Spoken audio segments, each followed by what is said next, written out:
Okay. Class, good morning. Today we have jury charge, Q&A, proper names on your 225 number one, on your 240, Okinawa Pacific GED GIWIA. And this will be your 240 Q&A for 5 minutes.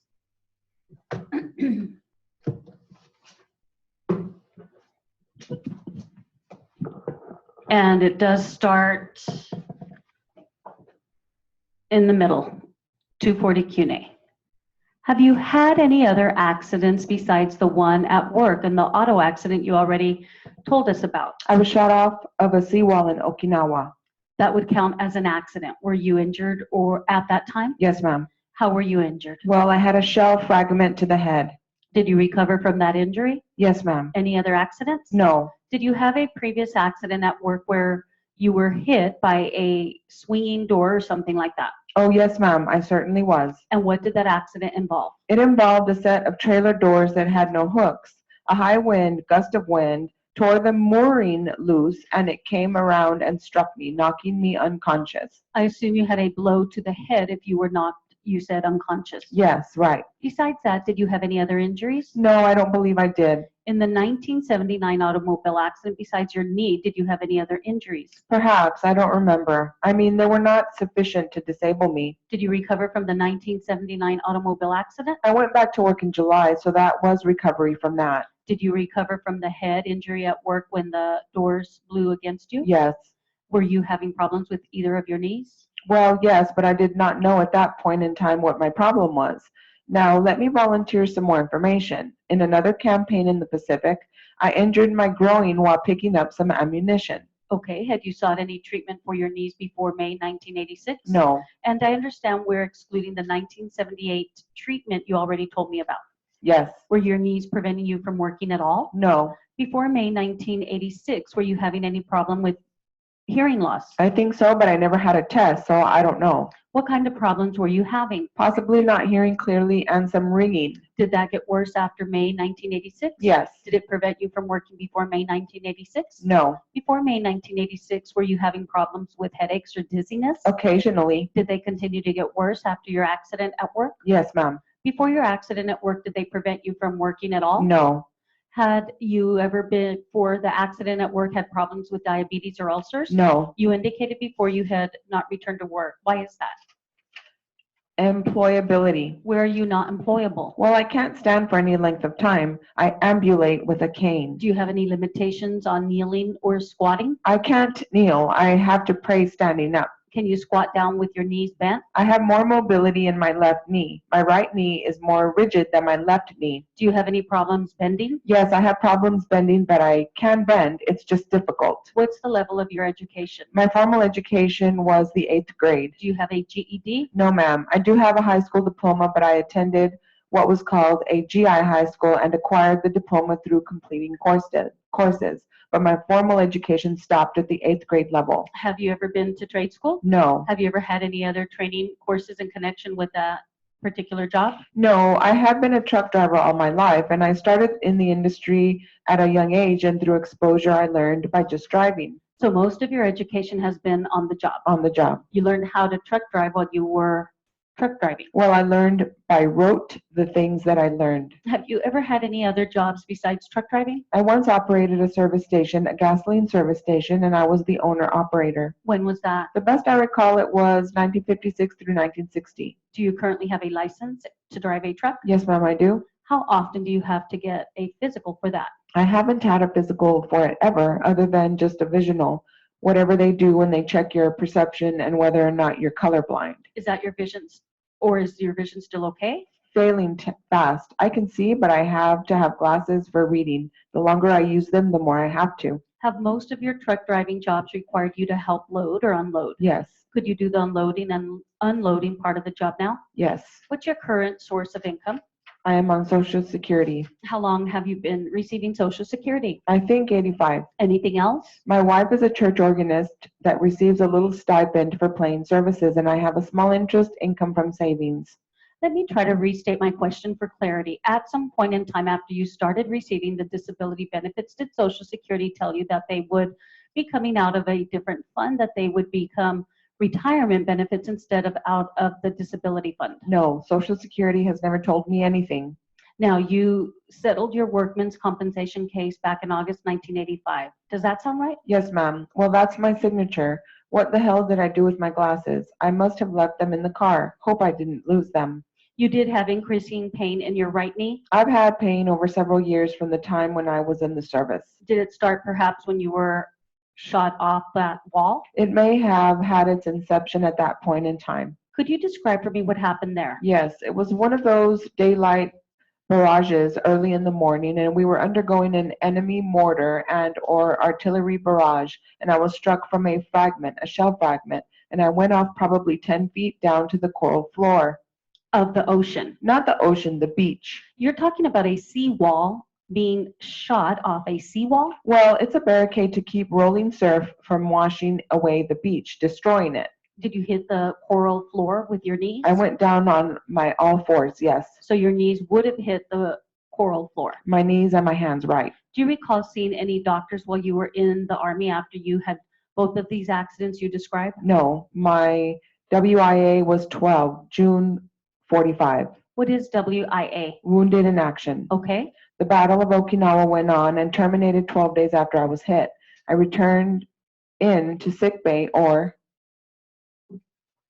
Okay, and so we'll get ready for your 200s.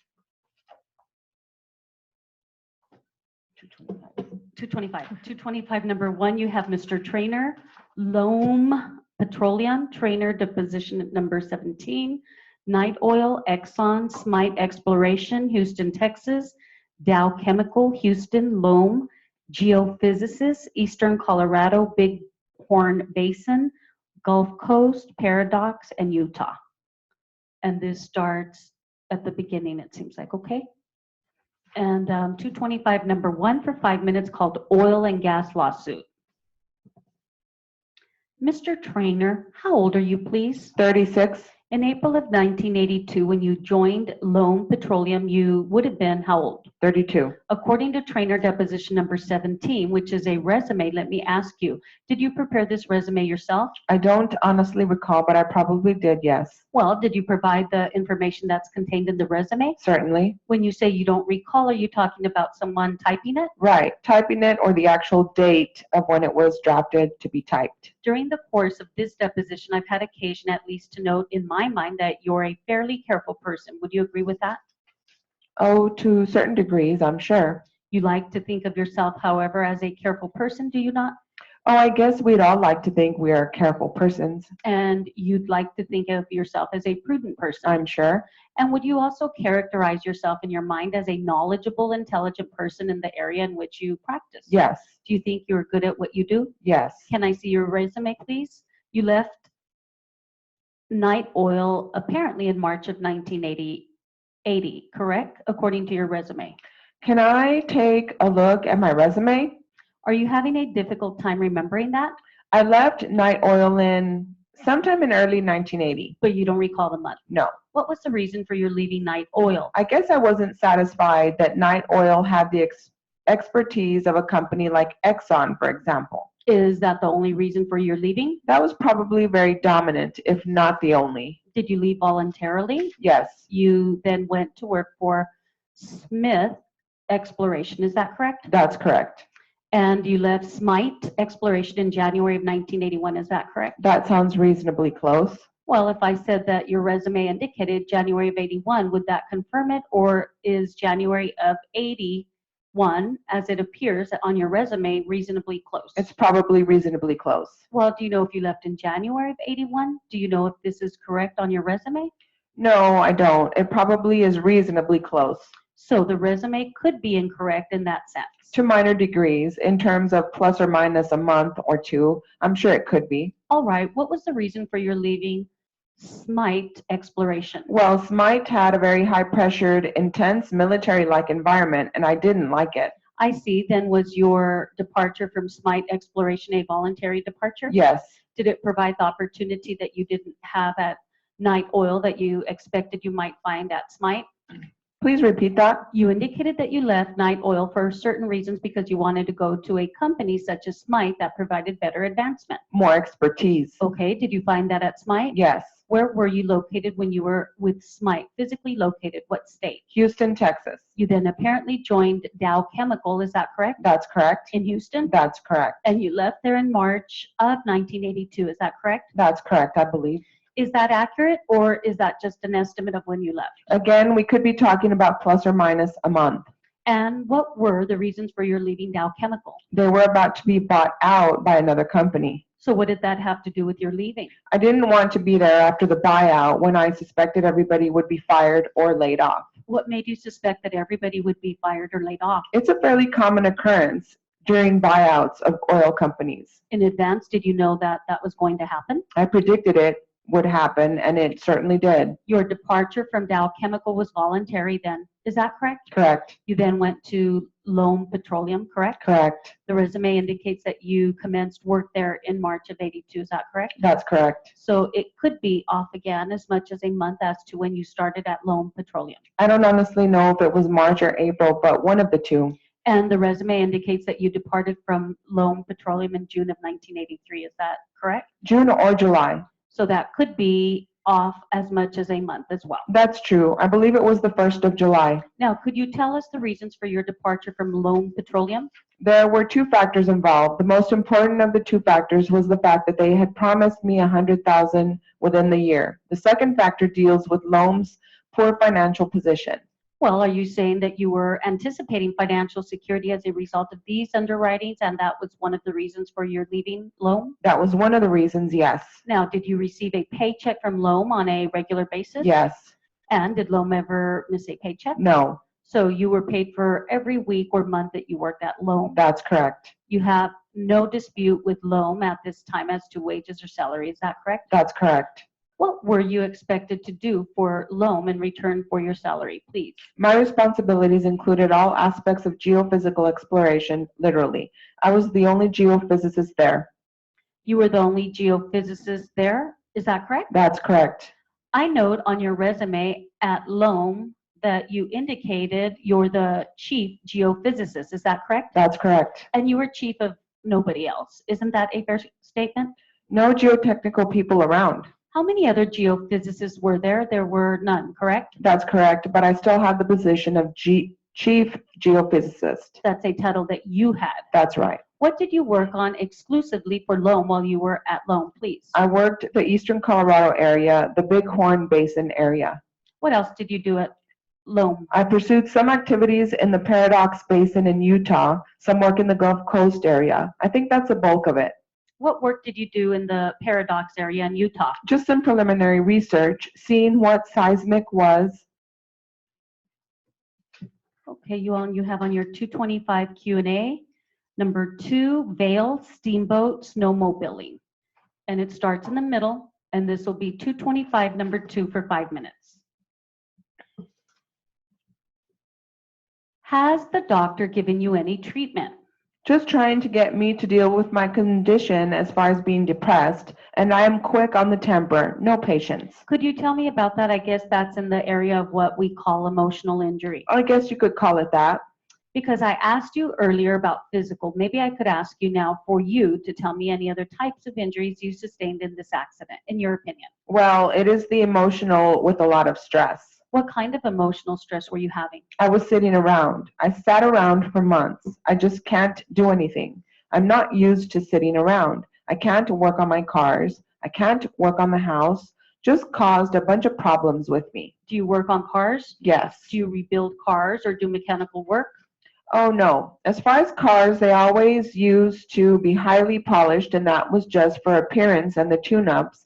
And I can't even rotate tires anymore and things like that. I just can't do any work on them. I can't work on the house. I can't do any yard work. There's quite a few things I can't do.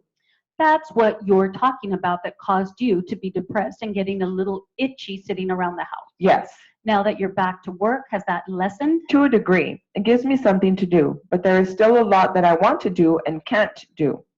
What kind of things at the current time that you want to do but can't do? Well, basically the same things. Like I got a list here that I wrote down of things I can remember. Okay, maybe you can take a look at that list. Things that I like to do. First is snowmobiling. I used to go up to a friend's house. I can't ski anymore. Did you used to ski regularly? Yes. Where did you ski? We skied at Vail and Steamboat. What kind of a skier are you? Fair, but the dangerous type. Now, has the doctor told you not to ski, or is it something you feel in your own mind you should not be doing? I was told by numerous therapists, anything that would jog my body, I can't do. I have a four-wheel drive truck, which I can't use anymore for four-wheeling. Why is that? Because of the bouncing? The bouncing. I can't go hunting. I can't even bird hunt because of walking down those rough fields. I have a hobby of doing cut glass. I can't even do that now because you have to bend down to cut glass. I can't take the stooping. Did you work standing or sitting? Standing. Can you do it sitting at a table, for example? I can't. Okay, anything else? And I had to buy a garage door opener. I can't have the strength to open a garage door. So do you have a little electric one? Yes, I can't sit too long if I go to a hockey game or something like that. I don't go there anymore. I can't stand too long. I'm kind of caught in the middle. I can't walk too long, and especially not up the hills, and that's taboo. Do you get relief if you move around, for example, from sitting and then get up and walk around? Yes, Does that make you feel better? yes. How long can you sit at one time without having noticeable discomfort? Oh, an hour, half an hour at times. Anything else on your list there? Well, let's see. I can't ski, can't dance, I can't work on the house. Anything else, or have we pretty much covered it? I have pretty well covered what I can think of. Has the doctor given you any medications or anything like that? No, he has not. Basically, you just talk sessions. Yes, Has he given you any suggestions on how to improve? yes. What did he tell you? A lot of things which haven't helped. All right, do you know what loss of consortium means? Yes. Can you tell us in your own words what you know about any loss of consortium that your wife might have incurred as a result of your injuries? Well, it's been very bad since the accident. Just too uncomfortable to do anything. And has this affected your sex life at all? Quite a bit, yes. Can you tell me about that? Well, it's non-existent almost. And when did it first start to affect your sex life? How soon after the accident did you notice anything? Well, since the pain was there, just too uncomfortable. What kind of pain? The back pain? Yes. Now, the back pain has reduced in the past few months, has it not? Reduced to a certain degree, yes. Has there been any improvement upon your love life? No, there hasn't. It is true, is it not, that before the accident you had some problems with impotency? A different type before the accident. What kind of problem did you have with impotency? Hard to get aroused. Not real hard. In fact, you had been seen by a doctor for that, hadn't you? I mentioned it to the doctor. How long before the accident had you been having that problem? I don't know. Are there any other problems or injuries that you would describe that your wife might have incurred because of your injuries following this loss of consortium claim? Injuries that she might have? Inconvenience, maybe, or tell me if you can, what other injury has your wife sustained as a result of your injury besides the effect on your love life? I don't think I quite understand it. Let me see if I can make it a little simpler. Loss of consortium doesn't mean just loss of lovemaking or loss of a sex life. It also means loss of companionship, loss of services such as your mechanical ability, loss of affection and aid. Is there any other effect your injuries have had on your wife other than the sexualness? Mental. A lot of mental grief I've given her. And you feel this comes from being depressed. Yes, I do. Now that you are back at work, has your frame of mind improved? Are you feeling less depressed? To a degree, yes. Are you easier to get along with than you were 6 months ago? To a degree, yes. Has your wife been to see any doctors, maybe psychiatrists or? Okay, you all. And so that concludes your test. Have a good day, you all.